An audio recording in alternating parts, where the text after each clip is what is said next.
thing that really got me interested was, as you say, the gyroscope. In a plane there is an artificial horizon, okay, and it's based on a gyroscope. And if you spin a gyroscope on a surface, it will want to stay upright.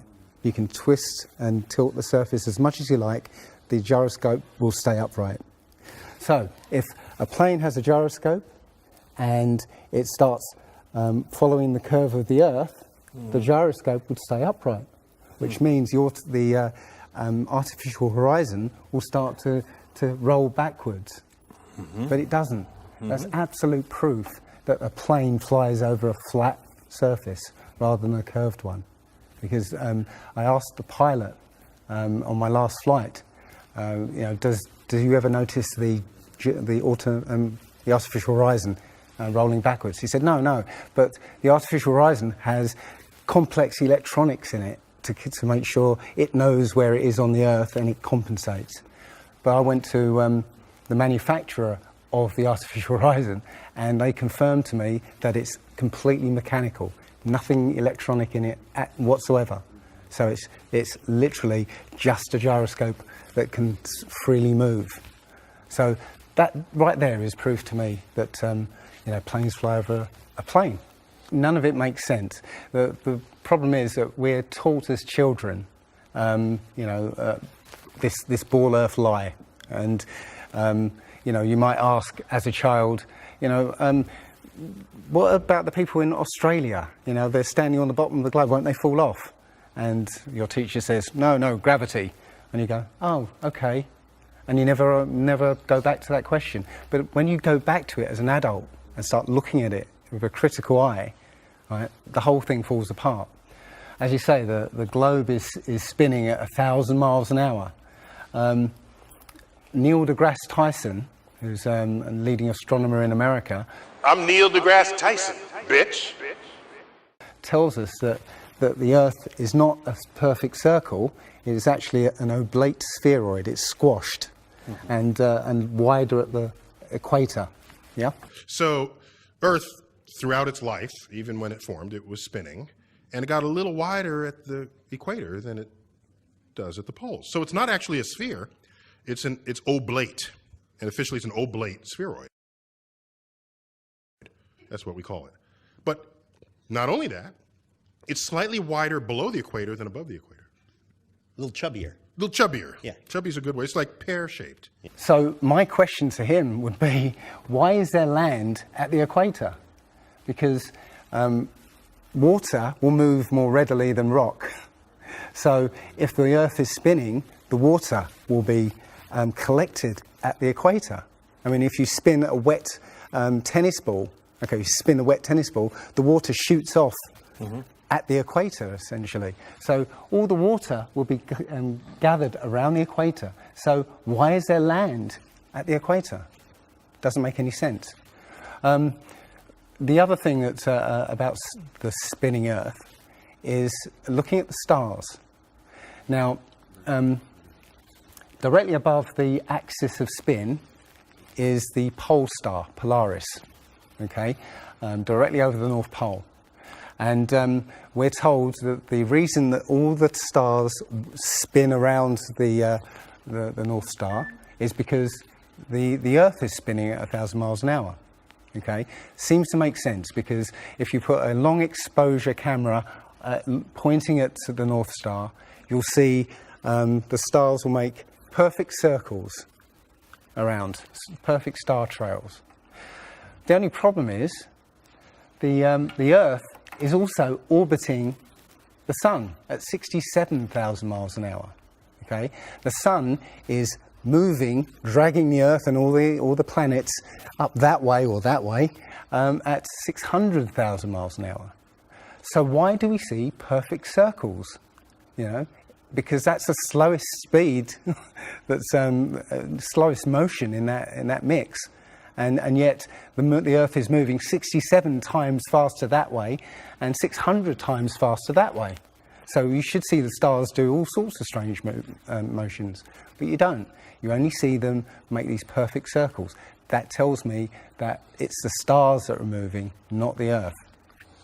The thing is, what the scientists will give you is calculations and and theories why that happens. But we have experience. We see things and they either make sense or they don't make sense. What the scientists do is substitute our common sense and our intuition for calculations and theory, and we're supposed to believe the calculations rather than what we experience ourselves. There was a famous experiment back in the 1800s in England called the Bedford Levels experiment. Now, the Bedford Levels is a canal that is perfectly straight for 6 miles. Okay, so what a chap called Samuel Rowbottom did was he took a telescope, put it in the water about 8 inches above the water, and he had a friend, in a rowboat with a flag on the back, row all the way to the other end, and he was able to see the flag on the back of the rowboat the whole distance. Now, according to spherical trigonometry, the curve of the Earth is 8 inches per mile squared. So over 5 miles, that's 5 times 5, 25, times 8, which is 200, that's 200 inches, which works out at 16 feet. That means the boat should have been 16 feet below the horizon. He shouldn't have been able to see the boat. Now, the scientists will say, oh, refraction and this and light bending around the Earth and stuff. But the fact is, it's perfectly flat. And he in his book, he puts forward many arguments that show that, or many experiments that show the Earth is always perfectly flat. They say that you see the mast, go down last. It's literally just the way your vision works. Yeah, it's perspective and atmospherics basically. The limit of your vision is supposedly 3 miles. And then after 3 miles, you're supposed to see the boat start to go over the horizon. It's funny that Neil deGrasse Tyson again says that, explains that you can't see the curvature of the Earth from a plane. He says this, you can't see the curvature of the Earth from a plane because you're not high enough. The Earth is so big that you can't get high enough to see the curvature. Yet, you can apparently see a boat go over the curvature over the distance of 3 miles, which doesn't make sense. The thing is, when you look out and you see a boat start to go over the horizon, if you suddenly get a pair of binoculars and look, it comes back again. And once it goes out of the sight of your binoculars, if you get a telescope, it comes back again. It doesn't go over any curve of the horizon. What we found, many people have done experiments with very high-powered zoom cameras, and they've watched a boat sail out to sea, and they've just kept trained on this boat. And what they see is, after a very long distance, you see an atmospheric effect where the bottom of the boat disappears and and the top of the boat inverts, so you see a sort of mirror image. And that, with your eyesight, basically the bottom of the boat just melts into the horizon. One of the best examples of that is the Antwerp Notre Dame spire, which can be seen something like 240 kilometres away from the spire. So that should be over a mile below the horizon, and you can still see it. There's been a few famous examples just recently of a man who took a picture across the Great Lakes from Michigan and was able to see, I believe it's Chicago, which he shouldn't have been able to see. And the television station basically said it was a mirage. This is from Joshua Nowicki, and what you're seeing here is a mirage. We typically would not be able to see this from the Lake Michigan shore. We talked about this last night. Conditions are right on the lake that we're actually seeing a mirage of the Chicago skyline. But they always say it's a mirage, but for a mirage to happen, you have to have very specific atmospheric conditions. And there have been so many people who have seen exactly the same thing on different days, different seasons, always the same. You know, it's not a mirage. It's simply that you're looking across a plane. You see in a kind of pyramid shape. Yeah, you have a horizon at your eye level, and everything above the horizon will go down into the horizon. Yeah, everything below the horizon will seem to go up. Just like if you're in a long hallway, you'll see that the walls will start to move in, and the roof and the floor will start to move into the centre. Yeah, so literally between you and the object you're looking at, there's all sorts of things, sort of like waves going up and down, and while you can't see them if they're beyond the limit of your sight, sometimes they can still obscure what you're looking at.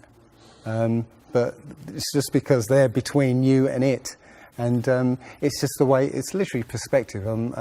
It's better if I could draw a diagram, but it's a very difficult subject to get your head around if you're not used to it. But it is perspective. One sort of other proof is there's a place in Bolivia called Salar de Uyuni, which is a salt flat. It's literally 100 miles wide one way and 80 miles across, and it's perfectly flat. And when it rains, literally you get an inch of water, and it looks like a perfect mirror. Now, how does that happen on a sphere? Yeah, it shows you that, you know, if you're one end of this salt flat, you can see perfectly clearly the other end 100 miles away. So it's just showing you that the Earth is flat, and without the effect of the waves in the sea, you'll be able to see a whole lot further. If you were to go to NASA and download one of their photos of the Earth in the moon's sky and put it in Photoshop, okay, drop the saturation and the levels down, you'll see that the Earth has been pasted in, because you'll see a rectangular box around the Earth. It's all fraud. It's all fake. Pretty much everything NASA puts out is fraudulent. There are no images of Earth from space. The only one that NASA actually claims is a photograph was from 1972, and it's the famous picture. It's got Africa sort of near the top, and it's the same picture they've been using for the last 40 or 50 years in every textbook. Every other image is what they call a composite. It's Photoshop. There was another layer to sort of simulate the atmosphere. And then there's this little bright spot. It's called the specular highlight. So it's the reflection of sunlight off of water. Those are the pieces, but you can't just slap them all together. It just didn't look realistic. It looks kind of flat, or the clouds are sort of too see-through. So I just hit Command Z a lot. There's artistry to creating the world. What I imagine it to be. Unfortunately, I'm not an astronaut. I've never been to space. But I've looked at these images over and over again, trying to sort of get the essence of it. It is photoshopped, but it's has to be. It is photoshopped, but it's has to be. It is photoshopped, but it's has to be. It is photoshopped, but it's has to be. And many of us have been looking at these images of Earth, including the one they call the Big Blue Marble, which was released in 2002, I think. Again, when you zoom into it with Photoshop, you'll see where they've used the clone tool in Photoshop to take a picture of one of the clouds and stamp it in various places around the picture. And they got lazy. In another image, they've even photoshopped the word sex in the clouds, which is a subliminal tool they use to get people to sort of relate to something. They literally, you can look at this and you can find it on NASA's website. In a video I'm working on at the moment, I've got a video from what they call the Galileo space probe. As it left Earth, it took a series of shots of Earth, apparently, and you see that over the course of 25 hours, the clouds never move. Okay, Now, I happened to find some pictures of satellite pictures of Earth, and I noticed that in these separately taken satellite shots, the clouds were exactly the same as the ones in this Galileo shot. So it's a cloud map.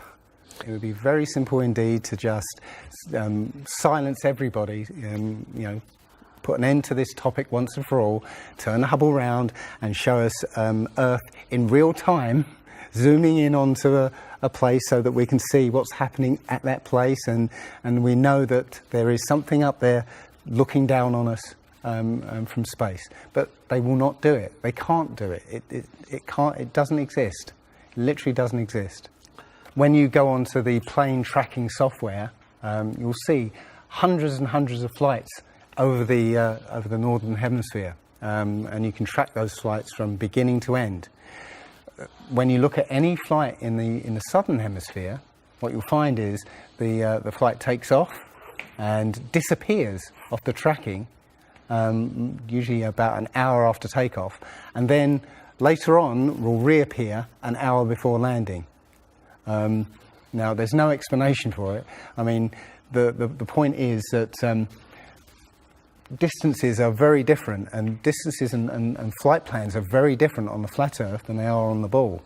And when you look at flights in the southern hemisphere, they make some really crazy, sort of deviations. So, for instance, if we look on here, let's say a flight from Cape Town over here to Australia, say Sydney in Australia, they will take you to Dubai first, somewhere around here, yes. Just recently there was a case of a woman who was pregnant on a flight, and she was her waters broke on the flight. And I think it was from the Philippines to Los Angeles. Mm-hmm. And again, if you look on this map, you're from around here somewhere to here. Okay. Now they were flying across, and literally her waters broke, and they had to divert. They had to land. So instead of either going back to the Philippines or going on to Los Angeles, they landed in Alaska. Which again, if you look on the flat map, it's again a straight path. Santiago, Chile to Australia, mm-hmm. right? Will usually stop in Los Angeles. Again, you can see on the flat map that it's again a straight path. It all seems to make sense, and if the only thing that would sort of confirm it or disprove it would be GPS. But hey ho, GPS doesn't work in the southern hemisphere. This is an issue because there have been a few people who said they've taken flights that have taken only 14 hours, and they're direct flights from Australia to South America. Now, somebody has actually redrawn the flat map to take into account these the distances, and apparently the distances work out. I haven't seen the map myself, but I should be looking further into it.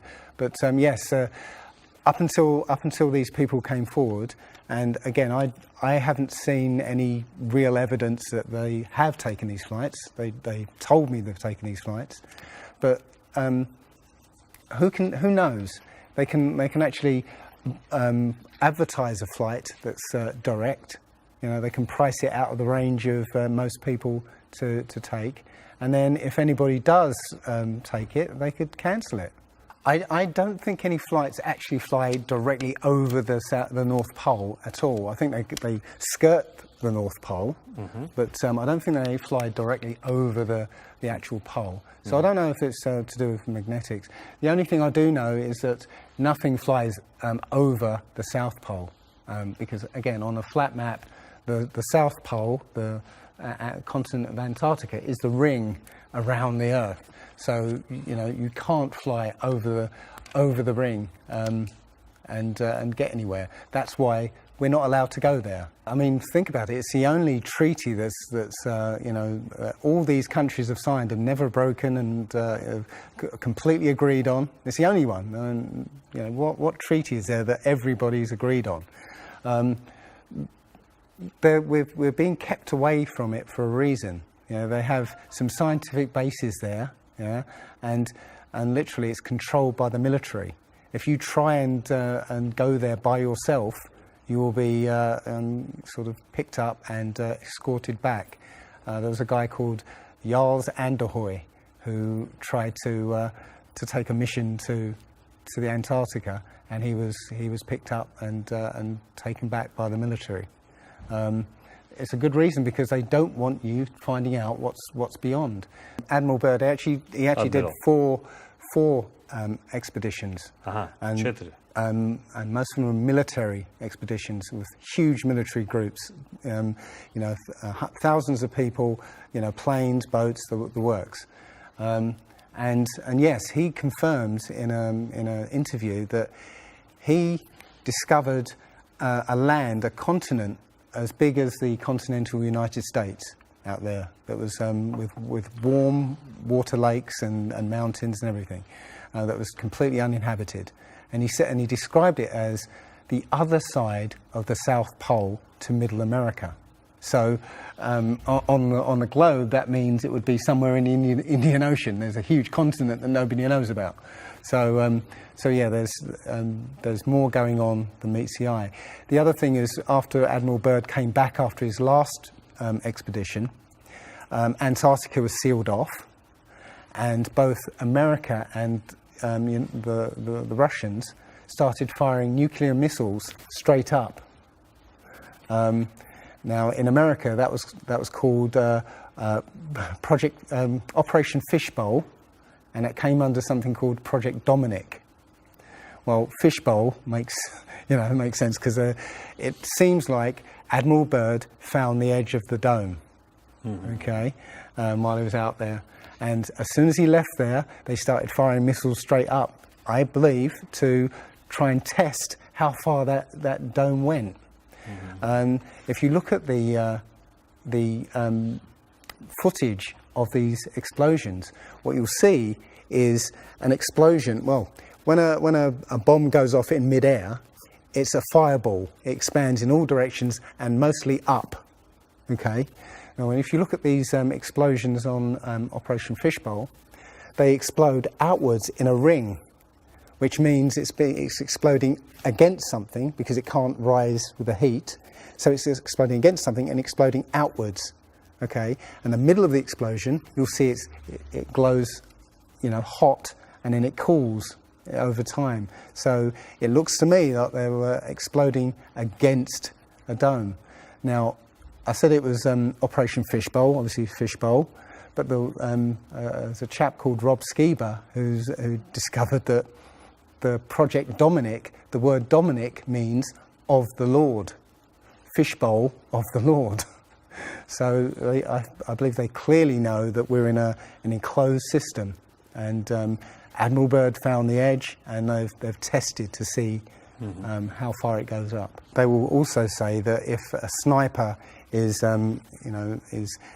trying to hit something a great distance, a couple of miles away, they have to take into consideration the spinning of the Earth, because they say that as the bullet leaves the muzzle of the gun, it's now independent of the rotation of the Earth. So, the Earth will spin away from where the bullet, and you have to take that into account. They say that about artillery shells as well, but it's not true. If that was true, a sniper would have to spend ages and ages calculating how to make that shot, and they don't. They literally take into consideration the wind and the elevation, and they don't take the Coriolis effect into consideration at all. Also, planes. If that works for bullets, if bullets, as soon as they leave the Earth, they're now independent of the spin, then why doesn't it work for planes? There's a video on YouTube that actually tries to explain the Coriolis effect works by using the example of a paper plane. You have to throw it. If you throw it north, the Earth will spin and the plane will land sort of east. But if you take the idea of a real plane, a plane would have to aim north to go east in that case. But that's not what happens.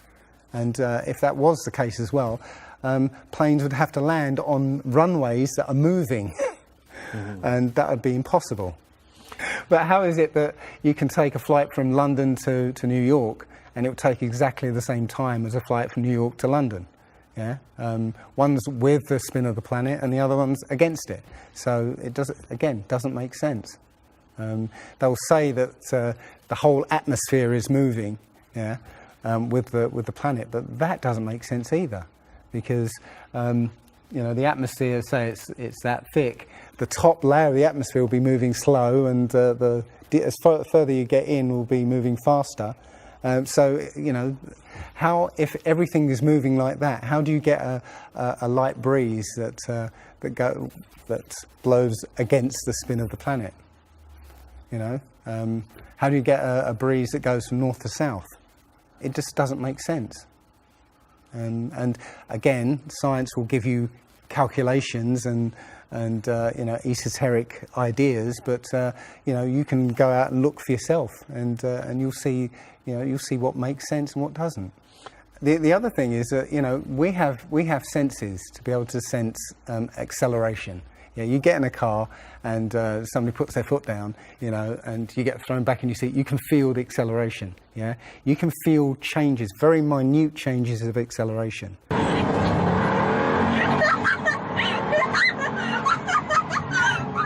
Yeah. So how is it that if you live up here in Macedonia, which is spinning at maybe 700 miles an hour, because the speed it's spinning is slower than this speed. So if you took a flight down to Africa, on the equator, why don't you feel the change in acceleration? So why don't you feel the change in acceleration? You have these senses that will register the slightest change.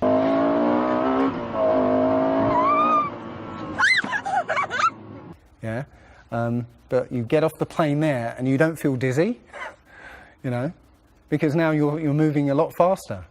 So no, it doesn't make sense.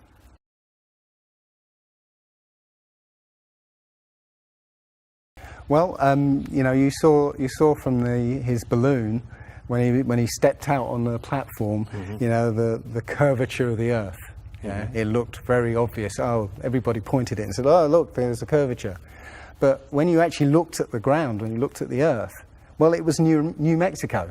That's where he jumped. The whole Earth that you saw there was New Mexico. So if that was a curvature, the Earth must be very, very small indeed, and New Mexico must take up a huge part of it. It was a fisheye lens to curve that, to make that curve. And when he jumped, it took, I think it took him like 2 hours to get to that height. He went straight up. In that 2 hours, the Earth should have rotated away quite a distance. But I think he only landed something like 70 kilometers away from where he sort of went up in the first place. And that can be attributed to the wind. So no, I mean that there's no proof whatsoever.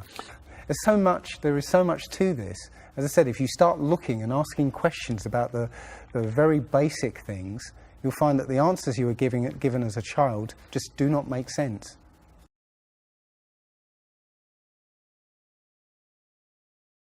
So the idea there is that it must be a globe, because the sun, if the sun's here, then it's got to be dark on the other side. Well, the thing about the sun is that we're told it's 93 million miles away. It's not.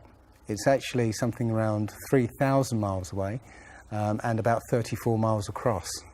That might sound really crazy, but if you look at look out on a day that's got broken cloud, you'll see that the sun rays will come out at an angle. Most people have seen this. The rays come down at angles. If the sun was 93 million miles away, then all the light will be coming parallel. So if you imagine, there's no way to show 93 million miles, but something way, way over there, all the light that reaches this globe will be parallel. There's no way that light can come that far and spread out like that. Now, if you follow those light rays, you'll see exactly where the sun is. And as I said, it works out to be about 3,100 miles. Now, if that's the case, and the sun is circling over this flat plane, yeah, its light range is limited, so it's illuminating the part of the Earth it's like over at the moment. So, say over Europe, it might, or over South America there, it's over there. Well, Australia's going to be in the dark because the sun isn't going to throw enough light to illuminate Australia. Yeah. Now, most people say, well, I see the sun rise and set. How can that be if it's just going round in a circle? Well, that's perspective again. If you actually see video of the sun coming up and going down, many times you'll see that the sun starts off as it's coming up very, very tiny, and it gets bigger as it gets closer to midday and then gets smaller again. It's literally that effect of perspective, you know, with something's above you, like the ceiling in a hallway, yeah, as it goes further away, it will seem to sink down towards the horizon until it disappears beyond the limit of your sight. And that's all you're seeing. You're seeing literally the sun circling overhead, but seeming to set.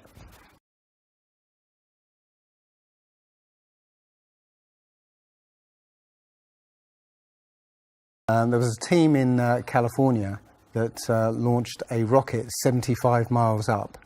And you can find this video on YouTube. It's difficult to watch because the cameras, there were 7 cameras on this rocket, and it was spinning as it went up, so it's very, let's say, difficult to watch. But this chap, Refi, studied this video meticulously, looking for some kind of mistake or some kind of evidence, and he realized that he could see the moon. So he went online to a website called timeanddate.com, where it will show you graphically where the moon and sun is at any time on any day. And he did a bit of detective work to find out exactly when the rocket was fired, and found that the moon should have been on the other side of the planet, over Australia. Now, the rocket was 75 miles up and it could see the moon, but anybody down on the ground wouldn't be able to see it. But the point is that if the moon was over Australia, on the other side of it would be on the other side of the planet, which is, okay, there. So down there on the other side of the planet, and the rocket went up here. So there's no way that rocket should have been able to see the moon on the other side of the planet.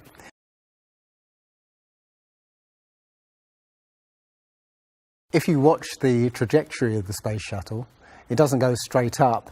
It always goes in a curve and out to sea. The point is that they actually go horizontal. The space shuttle goes horizontal. It never goes any further up. It goes horizontal, very, very low down in the atmosphere, because it drops its external tank while it's still in the atmosphere. So, you know, it's still in the atmosphere while it's horizontal, so it never gets any higher, and it goes out of sight, not because it goes too high, because it goes too far downrange. And it seems that nobody's ever on the space shuttle, and the proof of that is the Challenger disaster. In, I believe it's 1986, the Challenger exploded just after takeoff and killed 7 astronauts. But it turns out that 6 of the astronauts are still alive, and most of them are using their original names. And you can find pictures of them. They're using the same names, and they're doing ordinary jobs now. Teachers, lecturers, lawyers, whatever. But they're still alive. I think it's a mock-up. I think it's an empty shell, and literally just dishes in the sea. out of sight. And they have a plane that's mocked up to look like a space shuttle. And you can see whenever the space shuttle lands, you can hear it. It's a loud jet engine. You watch any video of the space shuttle landing, you can tell it's a jet engine. It's a jet-powered aircraft. That's it. It's not a glider. In my video, I show you a glider, how that seems, and then I show you the space shuttle. And yeah, it's not a glider. It's an aircraft. And that's what they're fooling us. They're taking billions of dollars in and giving us images and fake planes for that 10 billion, you know, however many billions of dollars it is. That you've got the external tank and the space shuttle. Yeah, it's like horizontal at this point, and then they drop the tank. Okay, now the space shuttle isn't powered at this point because the tank has all the fuel. Yes. Okay, so when the engine stops, the tank is dropped. Basically, the space shuttle and tank should follow the same path because neither of them are powered. They should both fall in the same way. Now, because the tank has all the fuel, those pods on the back of the space shuttle aren't fuel tanks. They have a very, very small amount of fuel in there for orbital maneuvering. But from this point, which again is still in the Earth's atmosphere, because the tank, you know, is falling there, it now has to go from there into orbit. They haven't got the fuel there to insert it into orbit.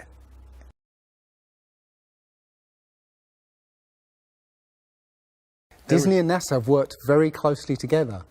Disney worked with NASA on the moon project. Yeah, they filmed it so that it would be entertaining for the masses. Yeah, and they're still working with NASA. I absolutely believe that Stanley Kubrick, filmed the moon landing. He left a few clues just to say, so that, you know, like Michelangelo. Yeah, so that we eventually would know that this was his work. Yeah, I did this. It's a joke. It was meant to fool people in 1960s. So you got like clear footprints, but yet you don't have where an impression where the pads of the lunar lander were.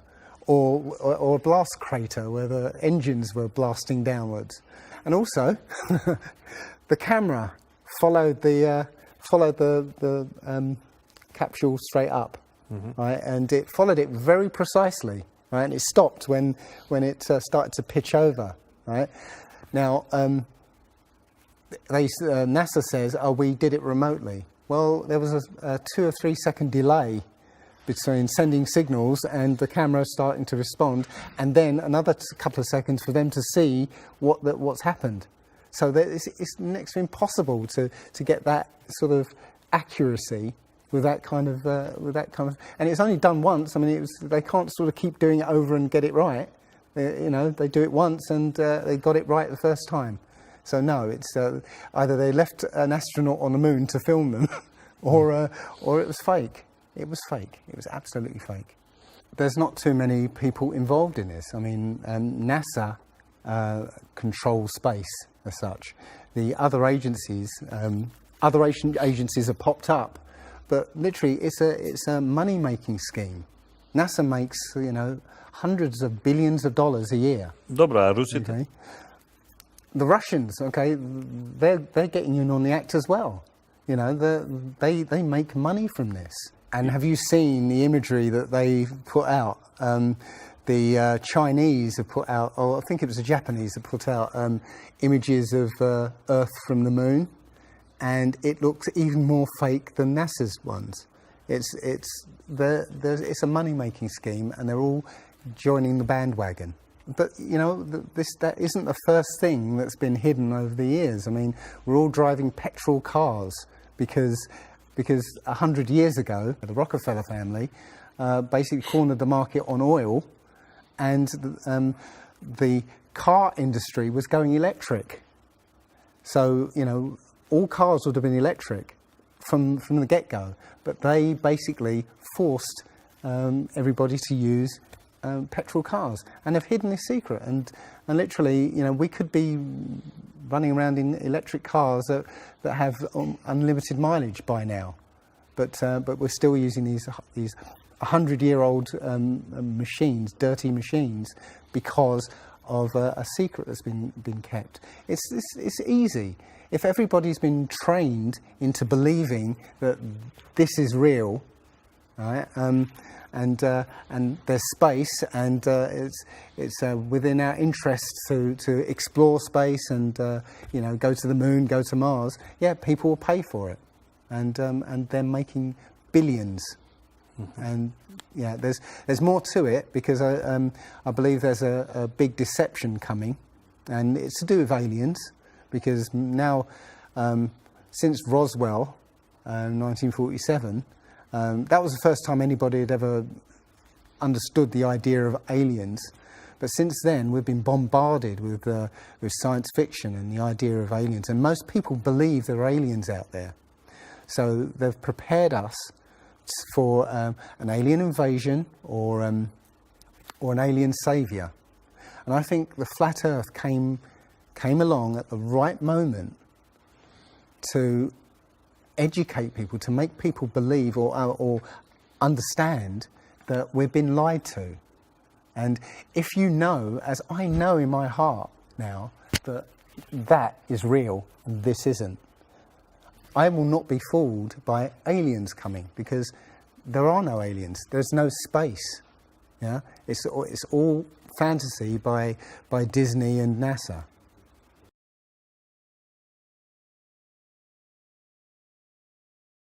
Well, the Bible has a very, very clear view of what this place is, and it matches that place more than it matches this. Okay, and what it says is the great deep is under it, just water. It's just deep water, and above the firmament is water.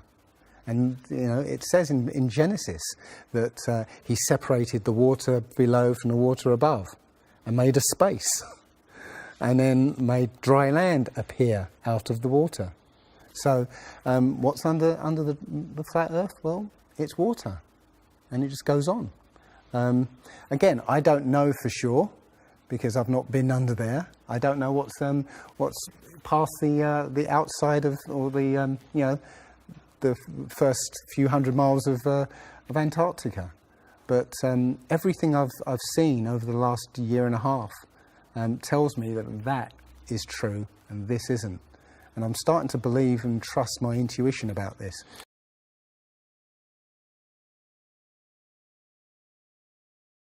Nobody has actually really gone all the way across Antarctica. Yeah. Now there are millionaires out there who could assemble the resources to make an expedition and completely go across and chart Antarctica and make a name for themselves, being the first person to do that. Yeah. But nobody ever does. One thing I was going to say, which is totally off topic, but the topic I really want to go to is that ordinary people, have become scientists through this. Okay, the science community is ignoring a lot of the things that we're looking at, and so normal people are going out and doing experiments. And one of the experiments has turned up an amazing fact that we've not been told, and it destroys the whole idea of this heliocentric system. And that is the moon. If you get a piece of card, put it on the floor, and you put another piece of card to act as a barrier for the moonlight. So you have the moon above, card on the floor, and a piece of card in front to shield half of the card. Yeah. Now a lot of people have these laser thermometers. Now you can actually measure the temperature of the moonlight next to the temperature of the shade of the moonlight, and you'll find the moonlight is colder than the shade, the opposite from the sun. So the moon is throwing out its own light, and that light is the opposite from the sun. Now, that tells you that it's not reflecting the sun's light. It's producing its own, and its light is different from the sun's. So, the scientific community have not told us this, because they won't tell us this, because it destroys this idea that the sun is lighting up the moon.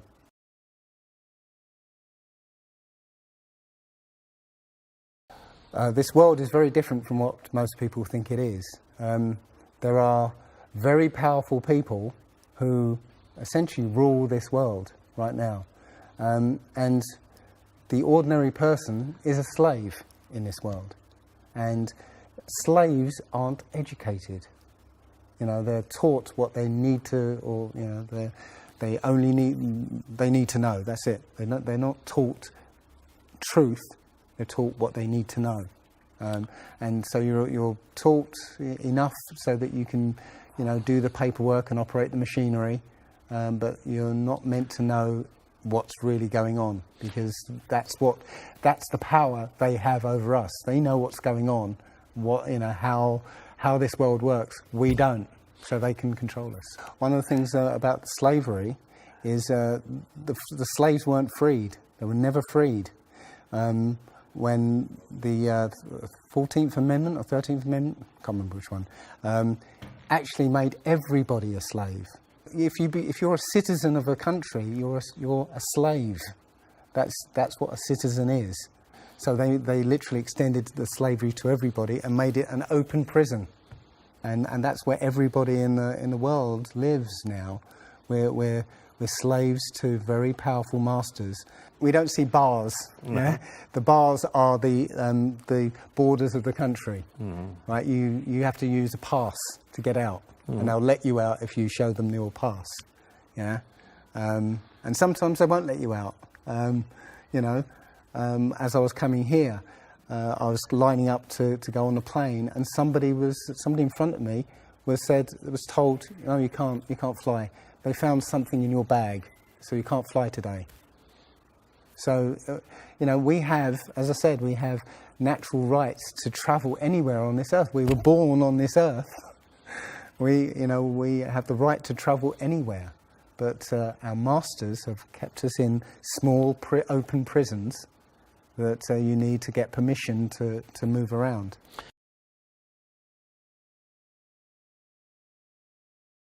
This idea that, billions of years ago, nothing exploded and then everything came out of that nothingness, ridiculous. But they try to make you believe that the idea that a supreme being, a creator, created this is ridiculous compared to that idea. I mean, if you look at it objectively, I would lean towards a creator, because there's so much that points to the fingerprint of a creator. But it's no less ridiculous than nothing exploding and becoming something.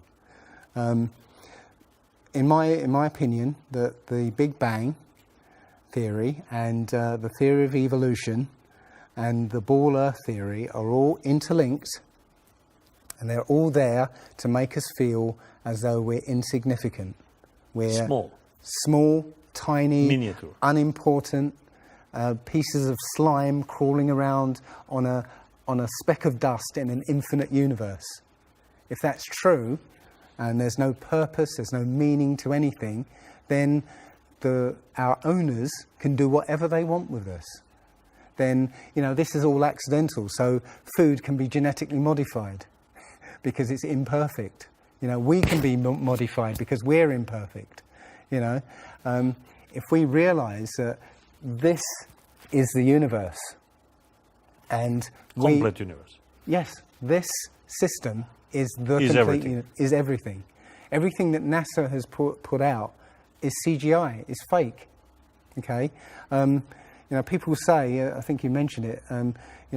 If you look out into the universe, you see that the moon is round, spherical, and the planets are spherical, and so why are we flat? Well, how do you know that the planets and the stars are spherical? You know, all you get is, if you look for a telescope, you see a flat disk. If you think you see a spherical shape there, well, it needs two eyes to resolve 3D. If you're looking for a telescope, you can't see anything in 3D. It's going to be flat anyway. So all you see is a flat blob of light. It's only NASA that's given you these beautiful pictures of so-called planets and stars. Yeah. So it's a fallacy to say, well, everything else out there is spherical, so we must be. You know, how this is special. You know, so why? It's like saying a basketball is round, so why isn't the court round? You know, it's a fallacy. So this idea of a ball Earth, theory of evolution, the Big Bang, is all about making us feel nothing, so that we can be used. If everybody realized how special we all are, how unique every single life is, then this whole world would change overnight. We wouldn't allow ourselves to be used by this cabal. We wouldn't allow this planet to be destroyed, because they're destroying it because, oh, it's just an accidental planet, one of millions. We've found other Earths. You know, eventually, if this one gets too messed up, we'll go to another one. No, this is it. So if we all realise that, then we wouldn't allow all these things that are going on. It's all about control. There are a small group of people who want to control the world, and because there's so many of us out there, you know, they can't control us directly. They can't, you know, this small group of people can't, you know, come round to all of us and control us directly. So they must use our own minds, our own hearts and minds against ourselves. And this is what they've done. They've educated us into this world, into this globe spinning, you know, heliocentric Big Bang evolution world, which makes us nothing.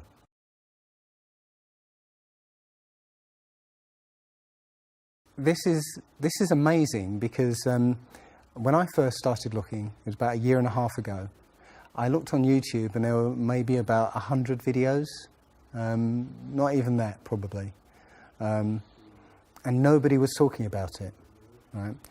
And then over 2015, it exploded. There are thousands and thousands and thousands of people looking at Flat Earth now. And what happens is that you'll watch something or read something, and something will strike a chord in your mind, and you'll think, yeah, I've always wondered that. And what will happen is you will start feverishly researching. I mean, what happened to me was, as soon as I got that, I spent every waking hour looking for things and testing things, and this seems to be replicated with thousands of people around the world who suddenly come into this. They start, you know, researching and getting a passion for this, because this is what I think, it's the truth. And we recognise the truth when we hear it. And we feel it. And this I believe, has come at the exact right time, so that we awaken to what's going on in the world. Nothing else, 9/11 even hasn't awoken people, right? To this extent, for me, I've been an atheist for 40 years. From the age of 13, I didn't want anything to do with God and Bibles and whatever and religions. And now I know for a fact there is a creator. I've seen his fingerprint, not just with the flat earth. Everything I've done in the last 5 or 10 years has led me to see that there is a creator now. And there's a great many people out there who have had exactly the same revelation as I have. And it is.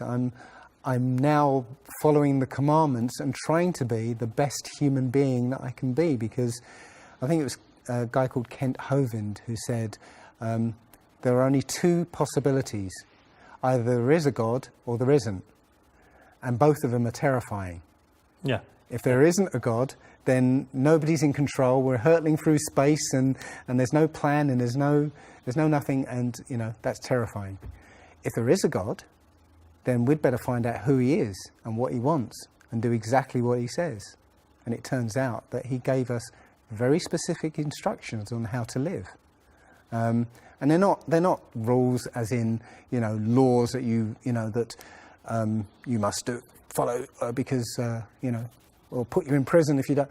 No, these are rules to live by, to make a harmonious world. Don't harm anyone, don't kill anybody, don't steal from people. Don't covet people's items. Don't lie. Don't lie. I mean, these things are written in our hearts anyway. Yeah, but we're in a society that that legalizes all of the 10 Commandments. The policemen and soldiers can kill. They're allowed to kill. Politicians can lie. They can lie. They're lying all the time. They're lying all the time. Police have been told that they are allowed to lie to try and get to catch somebody. Yeah, they're allowed to lie. Everything in the 10 Commandments is legalized in this society. That tells you who runs this society. Yeah. So yeah, this is a profound movement. I don't like using the word movement, but it's a profound shift in consciousness for people because, and like any other topic that's come out in the last few years, this one has made people realise that they've been lied to.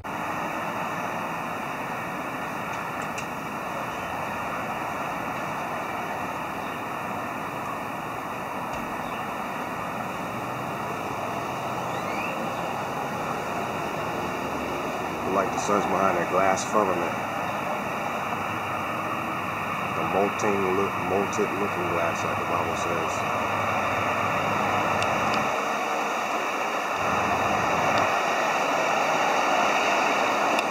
They're going up, and the astronaut thinks he's leveling off this way, going around, when in effect he's leveling off this way, and he goes around in a circle, like so. The farther out he goes, the less he sees of the Earth. He makes a bigger circle, he can make as big a circle as he likes, and which is in effect exactly the same as if he was going around the world this way and going out farther, he makes a larger orbit. Through time-lapse photography, the velocity of these clouds has been dramatically increased. While they were actually drifting over the mountains at approximately 27 miles per hour, they now have the appearance of moving at well over 100, 4 times their normal speed. If the clouds were stationary and the Earth was revolving underneath them, this is how it would appear if the Earth was spinning at 100 miles per hour. Yet we're told that the Earth is spinning at 10 times that speed. Consider this. Those who maintain that the Earth is a globe that spins suggest that people standing at the equator are being whirled around at approximately 1,000 miles an hour. They further maintain that the Earth is spinning around the Sun at a speed of 67,000 miles per hour, and that our Sun is supposedly racing around the center of our galaxy at some 600,000 miles per hour. And yet, you and I both know that on many days it's possible to stand outside without a single hair being messed up by the breeze. You put your hand outside a window of a car which is going even at 80 kilometers per hour, a terrific wind goes blasting by and pushes your hand back. Imagine putting your hand outside the window of a car that's going 1,600 kilometers per hour. We just take your hand right off. With a sphere of 4,000 miles radius being spun round once every 24 hours, a little bit of calculations will show that that person there is being spun round at about 1,000 miles an hour and doesn't know it. I mean, this is obvious nonsense. You go on a merry-go-round and it goes, I doubt, more than 10 miles an hour, and you get off all dizzy. You mean to tell me that people can be spun round at approximately 1,000 miles an hour and not know it? Why, if this is so, this whole room that we're in is supposedly being spun round at something of approximately that order of speed, and we don't know it. There's all kinds of evidence for the phenomenon of what's called continental drift. This means that the continents are able to move as if they're floating on a fluid. Now, if the Earth is spherical, if it's spinning, anybody knows that if this is spinning very, very, very fast like that, that the continents should all be located at the equator, because centrifugal force would move the continents from the poles to the middle. One of the real big problems that maybe is a little bit easier to understand, sound doesn't travel nearly that fast.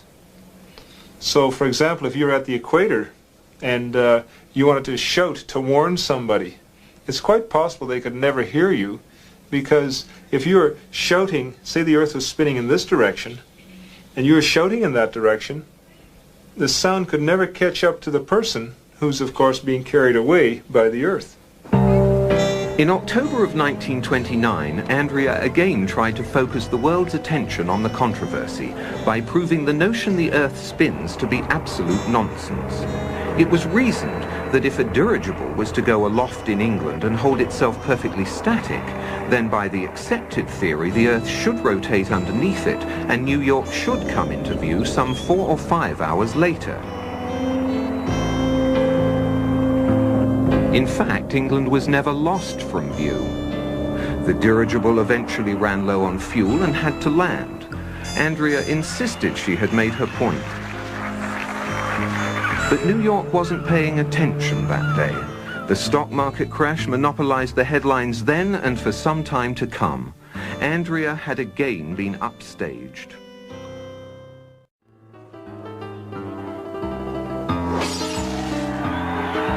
By November of 1938, Andrea was prepared for her second attempt to reach the edge. A consortium of financiers were providing her with a plane and a large enough crew to make a legitimate go of it. And so, once again, an optimistic Andrea found herself in Antarctica. And once again, fate was against her. A freak spring blizzard took them by surprise. They were unable to leave base camp, much less make a trip to the edge. The entire expedition was very nearly wiped out.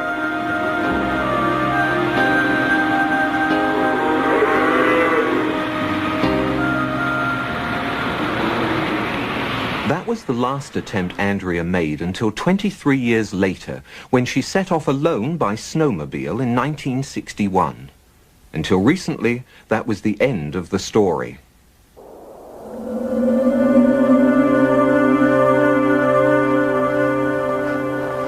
Early this year, a researcher stationed in Antarctica to study weather patterns found a snowmobile partially buried in a snowbank.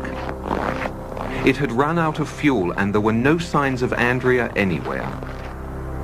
But he did find these, a camera and a note. The note says only, "I have been there. The debate finally comes to an end. Signed, Andrea B." It had survived the frozen elements for nearly 30 years. Unfortunately, the researcher inadvertently opened the camera, exposing the film inside. Any pictures were lost, and Miss Barnes' trip is still very much shrouded in mystery. There was no description of what she had seen or how far away it was. But if we are to believe the note, then Andrea Barnes was very likely the first person in history to visit the edge of the Earth.